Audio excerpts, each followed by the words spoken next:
Sambit Patra ji please, no please please please please. माननीय सभापति महोदय, आपका बहुत बहुत धन्यवाद। आज एक ऐसा दिन है जो मैं कहूंगा कि अजीब दास्तां है। प्लीज। मुझे एक तरफ बहुत खुशी की अनुभूति हो रही है कि एक ऐतिहासिक बिल के पारित होने के समय में आज लोकसभा में मौजूद हूं, और वहीं मुझे दुख की भी अनुभूति हो रही।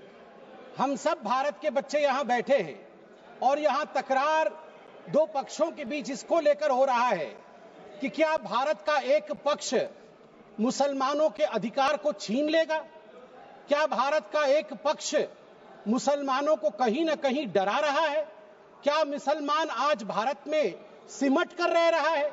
सभापति महोदय, मैं आज सीना ठोक के कहना चाहता हूं कि पूरे विश्व में यदि मुसलमान सर्वाधिक सुरक्षित कहीं है तो उस देश का नाम भारतवर्ष है, हिंदुस्तान है। मैं एक छोटी सी कविता पढ़ना चाहता हूं गया प्रसाद शुक्ल स्नेही जी का। किसी को नहीं बनाया दास, किसी का किया नहीं उपहास, किसी का छीना नहीं निवास, किसी को दिया नहीं त्रास, वही हम है भारत संतान, वही हम है भारत संतान। किसी का कुछ छीना नहीं है, हमेशा दिया है। जो शरणार्थी बन के आया है उसको गले से लगाया है। और केरल की बात हो रही थी, मैं धन्यवाद देता हूं केरल की भूमि को, प्रणाम और वंदन करता हूं केरल की भूमि को। वहीं से आदि शंकराचार्य जी भी आए और केरल की भूमि में कोडंगलूर तालुक के मेथला गांव में स्थित है भारतवर्ष की पहली मस्जिद चेरामल जुमा मस्जिद। और चेरा राजा चेरामल पेरुमल ने इस मस्जिद के लिए जगह स्थान दिया था। यह है भारत का कल्चर, यह है भारत माता। और इस भारत के ऊपर आप संदेह दिखा रहे हैं। क्या स्थिति है आज वक्फ को लेकर इस्लामिक देशों में? क्या वक्फ प्रॉपर्टी इस्लामिक देशों में है? मैं इस्लामिक देशों का नाम पढ़ूंगा जहां वक्फ का वजूद नहीं है। तुर्की में नहीं है, लीबिया में नहीं है, इजिप्ट में नहीं है, सूडान में नहीं है, लेबनान में नहीं है, सीरिया में नहीं है, जॉर्डन में नहीं है, तुनीसिया में नहीं है, इराक में नहीं है। भारतवर्ष में वक्फ बोर्ड है। वक्फ प्रॉपर्टी को कानूनन सुरक्षा, लीगल प्रोटेक्शन दिया गया है। उसके बाद भी हंगामा क्यों है बरपा? उसके बाद भी हंगामा क्यों है बरपा? मैं पूछना चाहता हूं, क्या गुनाह है मोदी जी का? क्या गुनाह है हमारा? हमारा गुनाह सिर्फ इतना है कि हम सबका साथ चाहते हैं, हम आगा खानियों का साथ चाहते हैं, हाँ हम बोहरा समाज का साथ चाहते हैं, हम पसमानदा समाज का जो पिछड़ा वर्ग है मुसलमान समाज में उसका साथ चाहते हैं, हाँ हम चाहते हैं महिलाओं का रिप्रेजेंटेशन और प्रतिनिधित्व हो। क्या ये गलती है?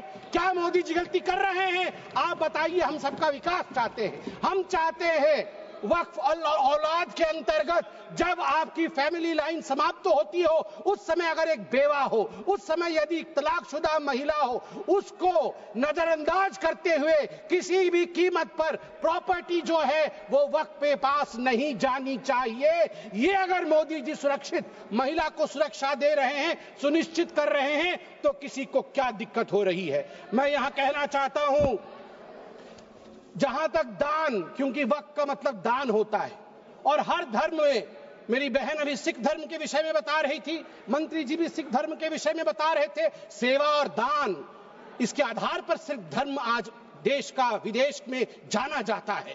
हिंदू धर्म, ईसाई धर्म, सब में दान का महत्व है। आदि शंकर ने आज से हजारों वर्ष, केरल के लोग भी सुन रहे हैं, मैं कहना चाहता हूं, भज गोविंदम में दान के लिए क्या कहा था? गेयं गीता नाम सहस्त्रम ध्येयं श्रीपति नाम, ध्येयं श्रीपति रूपमजस्रम, नेयं सज्जन संगे चित्तं, ध्येयं दीन जनाय जवित्तम। दीन जनों को, गरीबों को वित्त दान करो, ईश्वर मिलेंगे।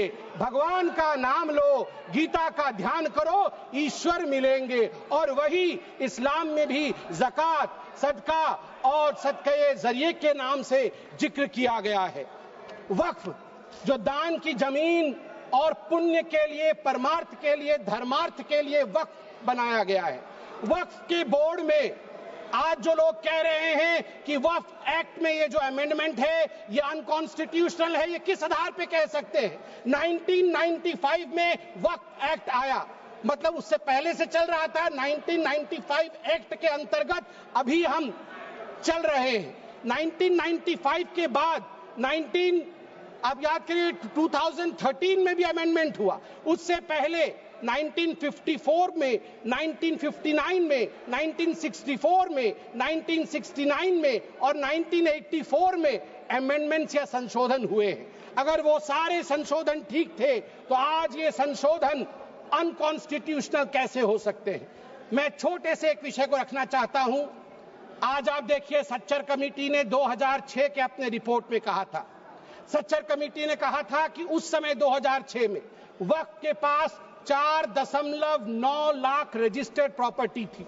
उस 4.9 लाख रजिस्टर्ड प्रॉपर्टी से मात्र वक्फ की जो कमाई हो रही थी वो उस समय 163 करोड़ की थी। मगर सच्चर कमेटी ने कहा यदि सही तरीके से इसका इस्तेमाल किया गया होता, सही तरीके से लीज दिया गया होता, फेयर मार्केट प्राइस के आधार पर किया गया होता तो 12,000 करोड़ की आमदनी होती, 12,000 करोड़ की, 10% का रिटर्न मिलता। आपको जान के आश्चर्य होगा, ये 4.9 लाख रजिस्टर्ड प्रॉपर्टी बढ़ करके हमारे समय 8.72 लाख रजिस्टर्ड प्रॉपर्टी बनी। मतलब 20,000 करोड़ से 25,000 करोड़ तक की आमदनी होनी चाहिए, मगर आमदनी हुई कितनी? 2019 से 2021 के बीच में 166 करोड़ और 2025 में आपको जान के आश्चर्य होगा, अभी माननीय गृह मंत्री जी ने बताया लीज रिकॉर्ड 0 और आमदनी 9.92 करोड़ रुपए मात्र। उस समय 2006 में 162 करोड़ और जब ये डिबेट हो रहा है तो 9.92 करोड़। प्रॉपर्टी डबल हो गई मगर पैसे घट गए। कहां गए वो पैसे, किसके जेब में गए वो पैसे? यदि ये पारदर्शिता। वैसे सभापति महोदय, मुझे एक बात में संशय है, मुझे लगता है उत्तर प्रतिपक्ष वाले ही दे पाएंगे। आज बड़ी चर्चा हुई है, आज चर्चा में कहा गया कि सबसे ज्यादा जमीन 3 ऐसे शख्सियत है उनके पास है, रेलवे के पास, आर्मी के पास, वो देश की जमीन है, और उसके पास वक्फ बोर्ड की जमीन है। मगर मुझे इसमें संशय है, मुझे लगता है तीसरे नंबर की जमीन तो किसी परिवार के बोर्ड के पास है। अगर सही से देखा जाए, आप ध्यान से देखिए, एक परिवार का बोर्ड है, अरे है एक परिवार का बोर्ड, उसके पास हो सकता है इससे अधिक जमीन निकले। सभापति महोदय, घंटी तो उनकी बजनी चाहिए, आप हमारी मत बजाइए।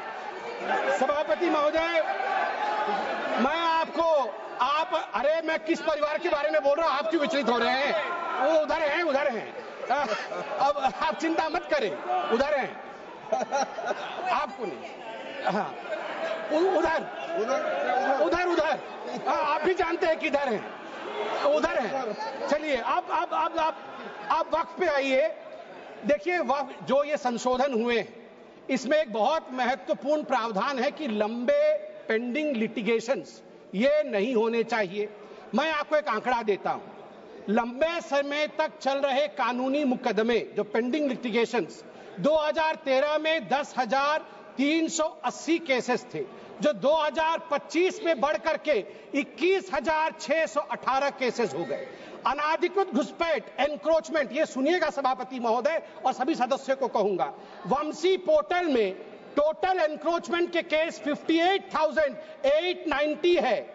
इसमें से लगभग 31,999 पेंडिंग एनक्रोचमेंट है, जिसमें 9,000 मुस्लिम पार्टीज है, अर्थात मुसलमानों के जमीन पर भी अधिग्रहण का काम वक्फ बोर्ड ने किया है। इसलिए जो ये बिल के बारे में आज हम चर्चा कर रहे हैं, मुसलमान भी पीड़ित है, इसलिए बिल से संरक्षण मुसलमान को भी मिलेगा और पूरे हिंदुस्तान के सभी कौम को मिलेगा। मैं अंत में इतना ही कहना चाहता हूं कि सेक्शन 40 को लेकर आज जो कहा गया, मैं बस 30 सेकंड में समाप्त करूंगा। सेक्शन 40 को लेकर आज यहां बहुत चर्चा हुई। ये जो तर्कहीन शक्ति, इरेशनल पावर दिया गया था वक्फ बोर्ड को, खुद ही इंक्वायरी करते थे और खुद ही जमीन को वक्फ में डिक्लेयर करते थे। आज देश में 515 ऐसी प्रॉपर्टी है, उसी का शहर, वही मुद्दई, वही मुंसिफ, हमें यकीन था हमारा कसूर निकलेगा। उसी का शहर, मतलब एरिया खुद ढूंढ लेंगे, वही मुद्दई, वही जाके इंक्वायरी कर लेंगे, वही मुंसिफ, वही जजमेंट भी दे देंगे। हमें यकीन था, जिसकी जमीन थी, हमें यकीन था हमारा कसूर जरूर निकलेगा। मगर सभापति महोदय, मैं धन्यवाद देना चाहूंगा आदरणीय प्रधानमंत्री श्री नरेंद्र मोदी जी का, हमारे माननीय गृह मंत्री जी का, किरण रिजिजू जी का, कि इन्होंने इस प्रकार के एक प्रावधान को यहाँ प्रस्तुत किया है जिससे देश में हम सब सुरक्षित रह सके। धन्यवाद।